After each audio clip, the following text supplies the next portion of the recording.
I was trying to parallel park on a busy street corner downtown, and honestly, I was about to lose my mind. You know that moment when you're inching your car back and forth, trying to line up just right, and every time you think you've nailed it, your wheels either scrape the curb or you end up too far out? Yeah, that was me, in my beat-up little sedan, sweating like I was in some sort of low-stakes driving nightmare. So there I was, fully focused, barely noticing the world around me except for the space I was trying to squeeze into. It's not like I'm hopeless at parking, but this particular spot was a tight squeeze, wedged between a shiny black SUV and a rusted-out old pickup that looked like it belonged in a farm museum rather than a city street. I'd done the whole three-point turn dance twice already, and my front tires were dangerously close to touching the curb.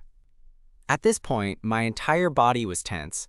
Not my best look, considering I was about to meet a guy who would totally mess up my carefully constructed, I'm totally chill act. Then, out of nowhere, I felt a knock on my window. Not a tap, not a hesitant rapping, but a clear, deliberate knock that startled me enough to jerk my head toward the driver's side. I blinked, half expecting a parking enforcement officer or someone glaring at me for taking so long. But no, there he was, standing casually beside my car, leaning just enough to catch my attention without being pushy. He had this easy smile, one of those smiles that doesn't try too hard but somehow lights up the whole sidewalk. His dark hair was messy, like he'd just run his hands through it a few times, and his eyes had this spark that made my heart skip a beat even before he said anything. "Hey," he said. "Need a hand? Looks like you could use one." I almost laughed. Me, in desperate need of help parking? It was embarrassing, but honestly, I was too relieved to feel self-conscious. "Yeah, actually, this spot is fighting me harder than I expected." He grinned wider and nodded toward the sidewalk. "Mind if I watch?" "I'm Jason." I introduced myself, feeling the weird mix of nervousness and excitement that usually hits me when I meet someone new and interesting. Jason didn't just stand there watching like some bored spectator. He leaned in, offering pointers that somehow made sense, like he'd been watching me struggle for a while and decided it was time to step in. "Turn your wheel just a bit more that way," he said, pointing through the window. Yeah, perfect. Now back up slow." I followed his advice, and suddenly the car slid right into the spot like it was meant to be there. No curb scrapes, no awkward angles, just a clean, smooth parking job. I couldn't help but grin, partly because I hadn't botched it, and partly because Jason's smile was even better up close. "See? Told you I could help," he said, still leaning on my car with that easy confidence. I stepped out, feeling a little lighter than I had a minute ago. The street buzzed with the usual city noise. Cars, distant chatter, the occasional siren. But in that little bubble, it was just the two of us. I don't know what it was about him, but from the moment he knocked on my window, something about the whole day shifted. Suddenly, parallel parking didn't seem like the biggest challenge I had to face. Jason pushed off from the car with a sort of casual grace, still smiling like he just won some invisible contest. "I'm serious, though. You have to cut yourself some slack. Parallel parking is a rite of passage for urban living. You're basically a survivor now." I laughed, shaking my head. "Survivor of curb scrapes and lingering embarrassment, maybe." He gave me a mock salute. "Exactly. You've earned your city stripes." It was weird how a simple interaction, just a guy knocking on my window and offering help, could turn what was a stressful moment into something lighter, more human. I wasn't sure if it was the tiredness finally catching up with me, or the way his eyes held this genuine kindness, but I found myself wanting to keep talking to him. "So what brings you out today?" I asked, already guessing from his laid-back vibe that this wasn't some random coincidence or a quick walk to the corner store. He shrugged, hands sunk deep in the pockets of his jacket. "Honestly, just wandering. Needed a break from the usual grind. I'm a graphic designer, so most days I'm stuck in front of a screen. Today's my get out of the apartment and pretend I'm a normal person day." I nodded, feeling the familiar itch of creative burnout myself. "I get that. I'm a copywriter. Words and deadlines. Sometimes feels like a cage."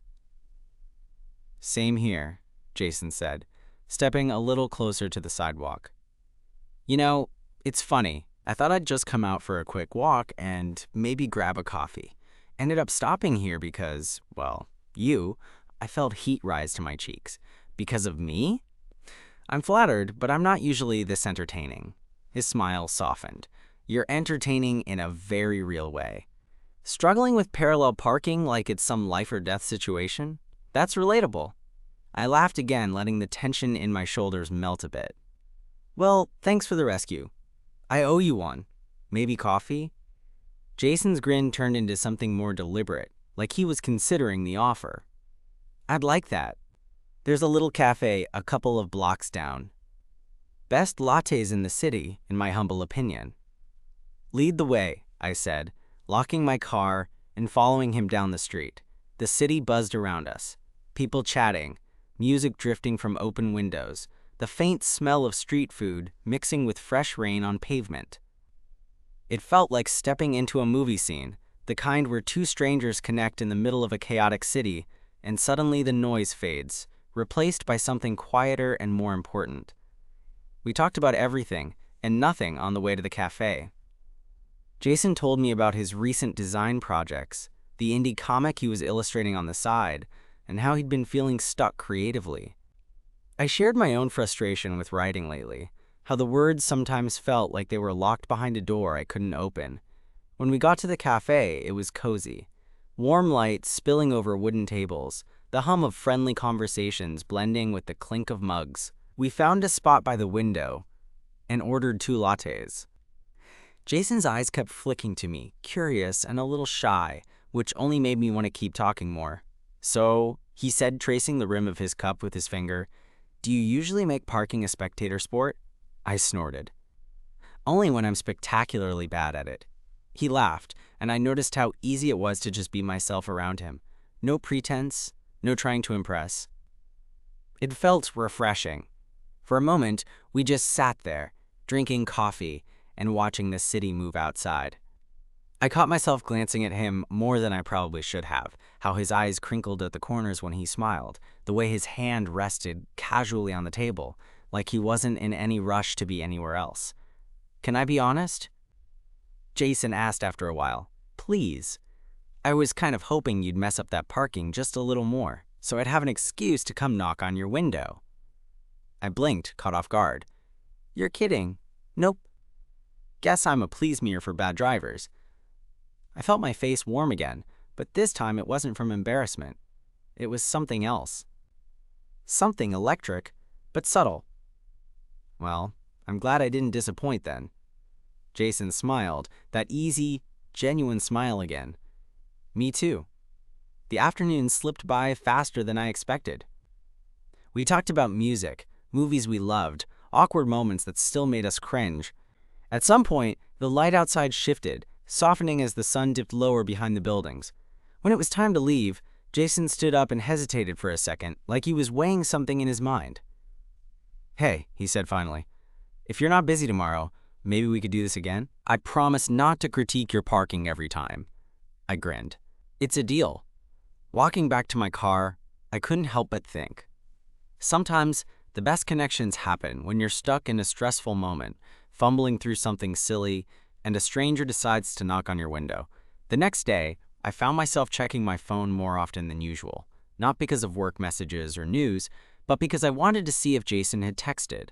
We hadn't made any official plans beyond that vague, "let's do this again," but honestly, I was hoping he'd follow through. There was something about how easy it felt to talk to him, like reconnecting with someone you've known forever but never actually met. Sure enough, around mid-morning, my phone buzzed. It was him. "How about that coffee walk? Round 2?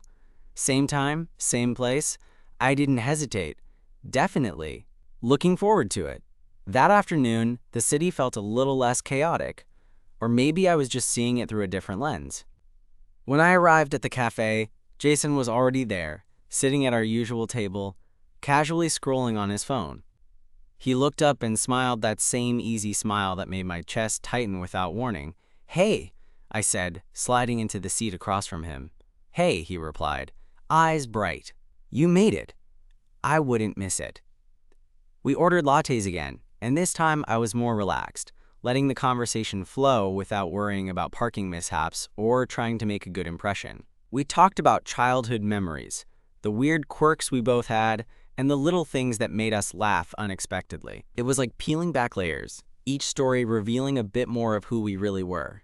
At one point, Jason leaned forward, his tone shifting just enough to make me notice. "Can I tell you something a little embarrassing?" "Please do. I'm all ears." He chuckled, scratching the back of his neck. "I wasn't just hoping you'd mess up parking. I was kind of hoping to have an excuse to talk to you. I mean, I don't usually do this, just approach strangers and offer help. But something about you made me want to." I felt a warm flush spread through me. "I'm glad you did." He smiled, but there was a flicker of nervousness behind it. "I guess what I'm trying to say is, I like you, more than just the parking thing." For a second, I was speechless, not because I wasn't feeling the same, but because hearing it aloud made everything more real, more immediate. "I like you too," I admitted, my voice quieter than I expected. Jason's smile grew, this time with a hint of relief. "Good, because I was hoping we'd see each other again." We finished our coffee, but neither of us was in a hurry to leave. Instead, we wandered the streets, exploring little shops and sharing stories that made us laugh or sigh. The city around us felt alive, but in a way that made it easy to forget everything else except the two of us. As the afternoon faded into evening, we found ourselves by the river, sitting on a bench, watching the water catch the last light of the day. Jason glanced at me, his expression soft. "You know," he said, "I'm really glad you didn't get that parking spot on the first try." I laughed, nudging him playfully. "Yeah? I was thinking maybe I should mess up more often." He smiled, his hand brushing against mine ever so lightly. "Maybe you should." For the first time in a long time, I felt like I was exactly where I was supposed to be. And I had a feeling that this was only the beginning. The days after that river bench moment sort of blurred together in the best way possible. We slipped into this easy rhythm, almost like we'd known each other forever but just needed the universe to give us a little shove. It wasn't fireworks or dramatic confessions every moment. It was small things that slowly built something real. Like that Friday night when Jason invited me over to his apartment, a cozy place cluttered with sketchbooks, half-finished art projects, and this ridiculous collection of vintage movie posters. I showed up with a bottle of wine, trying not to feel like I was walking into some big date scene, even though, yeah, it kind of was. He greeted me at the door with that same casual grin and a slightly nervous glint in his eyes. "Glad you're here," he said, stepping aside so I could come in. The place smelled faintly of coffee and something woodsy, maybe the candles he had flickering on the shelves. We sank onto his couch, and before long we were talking about everything from favorite bands to childhood nightmares. The wine helped, sure, but it was the comfort in his presence that made me relax completely. At one point, I caught him looking at me with this mix of curiosity and something softer. "Can I show you something?" he asked. "Absolutely," I said, curious. He pulled out a sketchbook, flipping it open to reveal these incredible illustrations. Characters from stories he was working on, some with vibrant colors and others just pencil sketches, full of emotion and detail. I was genuinely impressed, leaning closer to see the shapes and lines. "These are amazing," I said. "You're really talented." He shrugged, a little shy. "Thanks, it's my escape. Sometimes I feel like words aren't enough, you know?" I nodded. "I get that. I write, but sometimes the words just don't come out right. Seeing your art makes me think, maybe there's more than one way to tell a story." The conversation drifted toward our creative struggles, and before I knew it, we were sharing secret fears about not being good enough, about wanting to be understood. And it wasn't awkward. It was honest, and that made it feel like trust was growing between us. Later, as the night wore on, Jason reached out and took my hand. It wasn't a grand gesture or anything dramatic. It was just a simple touch, but it sent this wave of warmth through me. "I'm really glad we met," he said quietly. "Me too," I answered, squeezing his hand gently. There was a pause, and then he leaned in, his lips brushing against mine in a soft, tentative kiss that melted away any lingering doubt or nervousness. It felt natural, like the missing piece finally clicking into place. After that night, things started to feel more serious, but still easy. We kept exploring the city together. finding little hole-in-the-wall cafes, wandering through bookstores, catching late-night movies. Every moment with him added layers to something I hadn't realized I'd been missing. One afternoon, we found ourselves at a small art gallery opening, and Jason's work was actually featured. Seeing his sketches framed and hanging on the walls, hearing people compliment the pieces, made me proud in a way I hadn't expected. But what mattered most was watching him glow in that moment, knowing I had a front row seat to his dreams. As we walked home afterward, the sun setting behind the skyline, he reached for my hand again, fingers intertwining with mine. "You know," he said, "I was terrified of messing up that parking spot, but maybe that was the best mistake I ever made." I smiled, leaning into him. Sometimes the best things happen when you're just trying to get it right. And honestly, I couldn't wait to see where this was going next. After that gallery night, things started to feel different. In a good way, but also in a way that made me realize this wasn't just a casual thing anymore. We were dipping our toes into something real, something that made the butterflies in my stomach turn into something deeper. A week or so later, Jason invited me over for dinner. He said he wanted to cook, which was a bit surprising considering his usual diet of takeout and granola bars. When I arrived, the smell of something savory filled the apartment, and he was standing in the kitchen with flour on his hands and this determined look on his face. "I have a confession," he said, turning around with a sheepish grin. "I'm no chef, but I figured if I can survive parallel parking, I can survive making a decent meal." I laughed and helped him set the table, feeling that same warm buzz of being comfortable in his space, like it was becoming a little shared world just for us. We ate spaghetti, homemade sauce and all, and talked about everything from favorite childhood cartoons to the worst dates we'd ever been on. It was that kind of conversation where you realize just how much you want to keep peeling back the layers. After dinner, we moved to the couch, and Jason pulled me close. The way he looked at me then wasn't just casual or playful. It was full of something tender and vulnerable. I reached up and brushed a stray lock of hair from his forehead, and the world outside his apartment seemed to quiet down. "Can I ask you something?" he said softly. "Of course." He hesitated for a moment, then said, "Where do you see this going?" "Us, I mean." It caught me off guard. I hadn't been avoiding the question, but I guess I hadn't really thought about it out loud either. "I don't know," I admitted honestly, "but I want to find out." "With you." He smiled, relief flooding his face. "That's what I hoped you'd say." The next few weeks were a mix of new experiences and deepening comfort. We navigated the awkwardness of meeting each other's friends, the quirks of blending routines, and even the little arguments that popped up now and then. Nothing serious, just the kind that made you realize you're figuring things out together. One chilly Saturday morning, we decided to take a walk through the city's botanical gardens. The air was crisp, leaves crunching underfoot, and the world felt quiet except for the sound of our footsteps and occasional laughter. At one point, Jason stopped beside a small pond, watching the way the sunlight glittered on the water. "I used to come here when I was a kid," he said, voice soft. "It was my secret place." I looked at him, touched by the honesty. "I'm glad you shared that with me." He turned to face me, eyes serious but warm. "I want to share more. Everything." I reached for his hand, feeling it fit like it was made for mine. "Me too."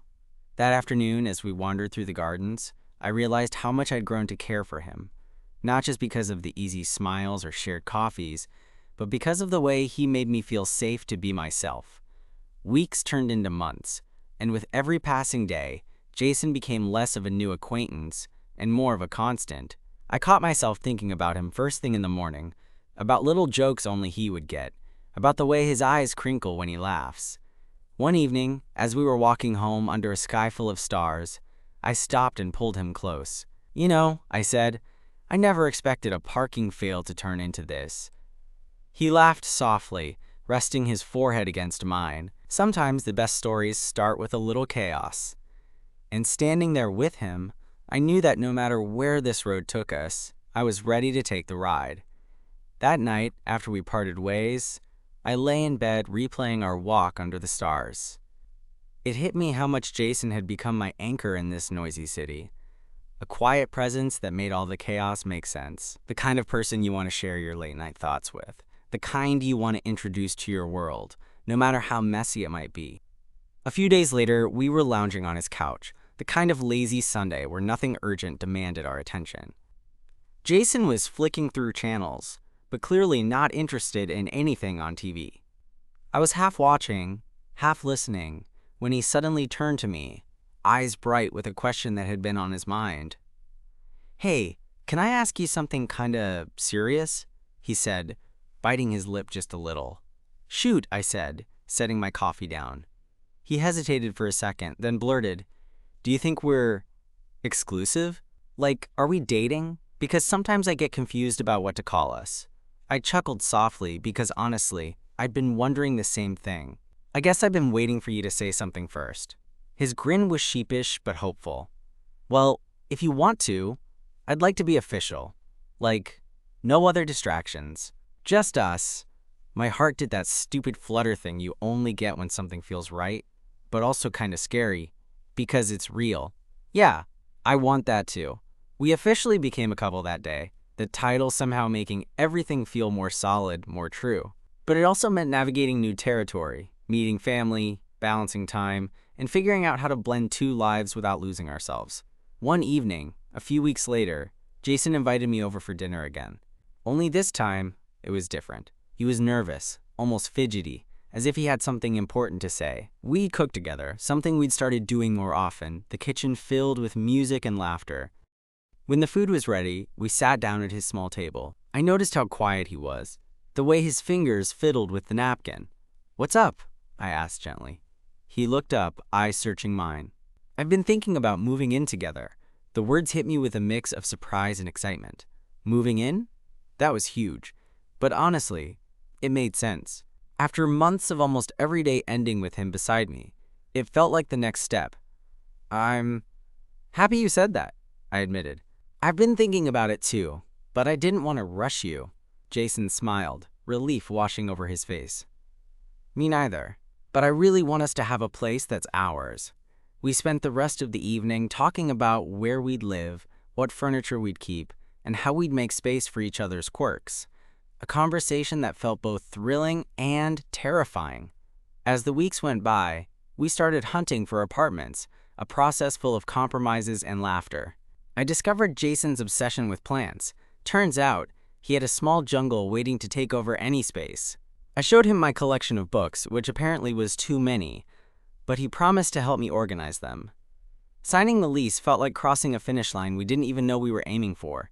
The day we moved in together, the apartment was a chaotic mess of boxes, half-assembled furniture, and takeout containers scattered across the floor. But when we sat on the empty couch, exhausted and covered in dust, I felt this overwhelming sense of belonging. Jason caught my hand, squeezing it gently. "We did it. We did," I echoed, leaning my head on his shoulder. Living together wasn't always easy. There were mornings when I wanted coffee and he wanted tea, nights when his music was too loud and my work stressed me out. But we learned to talk, to listen, and to make room for the other. One night, while we were curled up binge-watching a show we both loved, Jason turned to me with a mischievous smile. "Remember that first parking spot? The one I helped you with?" I laughed. "How could I forget? It's the reason you showed up in my life." "Well," he said, eyes twinkling, "I think I owe you a lifetime of knocking on your window." I smiled, feeling the warmth of the moment settle deep in my chest. I'm ready for it. Living together settled into this strange, wonderful routine. It wasn't perfect. There were mornings when I'd wake up to Jason's alarm blaring way too early, and other times when I'd find half-empty coffee mugs in strange corners of the apartment. But it was ours, and every small imperfection felt like a stitch in this fabric we were weaving together. One chilly Thursday evening, I came home late from work, exhausted and sticky from the subway ride. The place was dark except for the glow from the living room lamp. I dropped my bag quietly by the door and shuffled in, expecting to find Jason buried in his sketchbook, or maybe binge-watching some old sci-fi series. But he wasn't there. "Curious," I called out for him, my voice echoing softly. No answer. A little uneasy, I moved toward the bedroom, and that's when I noticed the door was slightly open. I pushed it all the way and found Jason sitting on the floor, back against the bed, holding his phone in one hand and an empty water bottle in the other. His face was flushed, and there was a tension in his jaw I'd never really seen before. "Hey," I said softly, crouching down beside him. "You okay?" He looked up, eyes tired but managing a small smile. "Yeah, just bad news from work." I nodded, silently asking if he wanted to talk about it. He sighed and closed his phone. My biggest client just dropped a huge project. I'm behind on deadlines, and honestly, I'm scared I might lose some of my freelance gigs. That hit a nerve. I knew how much his work meant to him. The late nights, the creative energy, the way he poured himself into every piece. Seeing him like this made me want to fix everything, even though I knew sometimes you just had to be there. I reached out and pulled him into a hug, careful not to smother him, but close enough to say, "I'm here, whatever you need, okay?" He leaned into me, and for a moment, it was just us. Quiet, connected, holding on to each other against the world's noise. After a while, Jason pulled back and looked me in the eyes. "Thanks for that. I guess sometimes I'm scared to admit when things aren't perfect." "Hey, no one's perfect," I said, smiling gently. "And you don't have to pretend with me." That night, we stayed up late, talking not about work or deadlines, but about dreams, his hopes of illustrating a graphic novel that could really get noticed, my secret wish to write a novel that didn't just sit on a shelf. In those quiet hours, I realized just how much I wanted to be part of his journey, not just the good times, but the messy, scary ones too. A few weeks later, things started to shift again. The freelance work picked up, thanks in part to a few new contacts Jason made at a local art fair we visited together. We celebrated the small victories like it was the end of a marathon, shared pizza, clinking glasses, and endless laughter. One Sunday afternoon, as we were curled up on the couch with our coffees, Jason reached across and took my hand. His eyes were serious but warm. "I've been thinking," he said, "about how far we've come, from a random knock on the window to this, us. And I want you to know, no matter what happens, I'm in this with you." My throat tightened, and I squeezed his hand. "I'm in too, all the way." Those words, simple but powerful, felt like a promise neither of us needed to say out loud every day, but both knew was there. Life isn't always easy, and I'm sure we'll face more bumps along the way, but with Jason by my side, even the toughest moments feel a little less daunting. Looking back, all I can think is that sometimes, when you least expect it, a stranger knocking on your window can change everything. And maybe, just maybe, that's how love sneaks into your life. Quiet, unexpected, and perfectly imperfect. A few months later, on a crisp Sunday morning that smelled like fresh coffee and fallen leaves, Jason and I found ourselves back at that same street corner where it all began, the spot that had given me so much trouble with parallel parking. The city was quieter than usual, the kind of calm that makes you notice tiny details. The way the light hit the pavement, the soft rustle of trees lining the street, the distant hum of life moving forward. Jason stood beside me, hands tucked into his jacket pockets, watching me with that familiar, easy smile. "I was thinking," he said, "this spot deserves some kind of ceremony. You know, to celebrate your official mastery of parallel parking." I laughed, shaking my head. "I don't know if I'll ever master it, but I'm definitely better than that day." He nudged me gently. "And hey, if you ever need help, you know where to find me." I looked at him, really looked at him, the way his eyes crinkle when he smiles, the way he holds himself with this quiet confidence, the warmth that's become a constant in my life. It struck me how much this guy, who knocked on my window on a frustrating afternoon, had come to mean. Not just as a boyfriend, but as a partner in all the messy, beautiful parts of life. "I'm glad you knocked," I said softly. Jason's smile softened, and he stepped closer. "Me too." There was no rush, no grand gesture, just a moment between two people who had found something rare and honest. He reached out, took my hand, and for once, the idea of parallel parking was the last thing on my mind.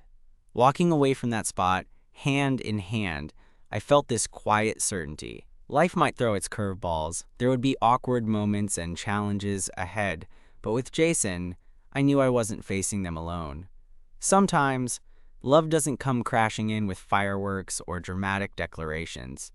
Sometimes, it arrives on a busy city street with a simple knock on a car window and the courage to say, "Hey, want a hand?" And that, I realized, was more than enough. As we disappeared into the flow of the city, I smiled to myself, grateful, hopeful, and ready for whatever came next.